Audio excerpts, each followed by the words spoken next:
Maqaa maqaa ilmaa kan hafuura qulqulluu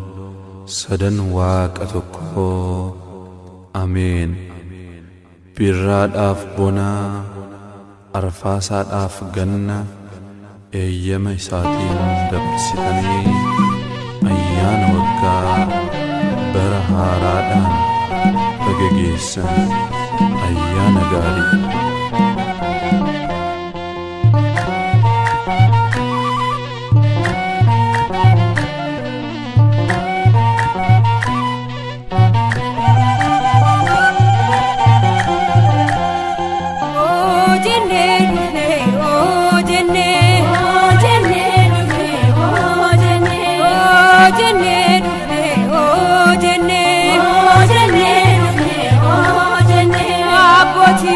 Bagage sanjene o jene o jene adoli ko bagage sanjene o jene o bona ko bagage sanjene o jene ababar gite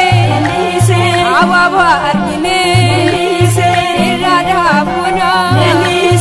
alfasa bena Yama sati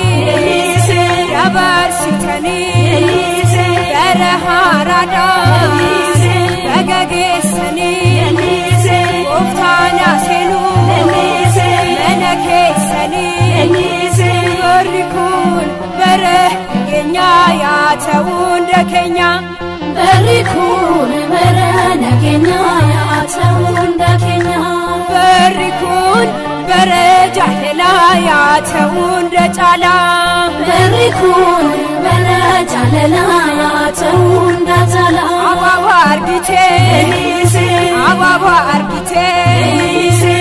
kan darbe ifatibane samini sife awawar gine haraya tanu berharati Tana senu menakesani berikun berena Kenya ya tawunda Kenya berikun berena Kenya ya tawunda Kenya berikun berjahla ya tawunda cala berikun berjahla ya tawunda cala awawar gine ababar gite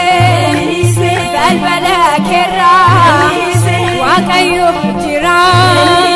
gaisi madu abate ira amma yasenu harala beke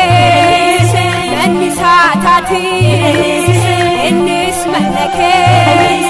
berikun berena Kenya ya tawunda Kenya berikun berena Kenya ya tawunda Kenya berikun berjahla ya tawunda cala berikun berjahla tawunda cala Ijoolleen kiristaana Kiristoos hin qabna ijoolleen kiristaana Kiristoos hin qabna maatiiwwan kiristaana Maariyaam hin qabna maatiiwwan kiristaana Maariyaam hin qabna garatuun lutti bana ililleen faarfanna garatuun lutti bana ililleen faarfanna waggaadhaan gahaa waggaadhaanii manna waaqayyoota argamtanii foonii fi gasaa soorattanii umrii jaalalaa argattanii daandii sheekukaa qabatanii waggaadhaan gahaa waggaadhaanii waggaadhaan gahaa waggaadhaanii manna waaqayyoota argamtanii foonii fi gasaa soorattanii